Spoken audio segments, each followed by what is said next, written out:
My name is David Bernstein. I'm the Executive Director of Hope House. I'm in charge of all the staff who work for the agency, and I work for a volunteer board of directors who's my boss, and together we make things happen at Hope House. I was brought up by a single mom who became a social worker after my father died, and I grew up in an era of civil rights and of advocacy for people who needed help. And one of my fondest memories was going to Washington in 1963, being on a bus with a bunch of people from Syracuse and participating in those marches and that movement.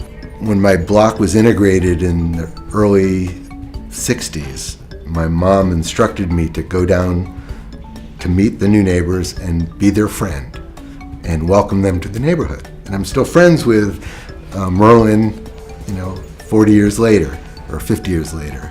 I got involved in Hope House because I was looking to rule out whether I would really like this field or not. And the way I put it, rule out, because my first experience in the field was as a graduate student in Maryland, and I was working at a state level agency, and everyone in the agency was very smart. They thought they were doing wonderful things, but they were very critical of the actual services on the ground, so to speak, for the people that they cared about. And it was a disconnect for me at the time. I couldn't understand why they were spending all their time away from the people that they wanted to help. And I said, this field is really interesting me, but I need to get a direct service experience to see what it's like to really help people firsthand.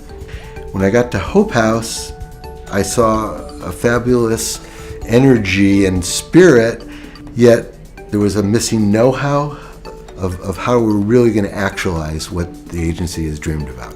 So I was captured by the philosophy and the goals of what they were trying to achieve. And once I started here and got to see how difficult and challenging it was to provide good services on the ground, that initial ruling out became moot because I was very happy here making a difference, and it still feels good every day.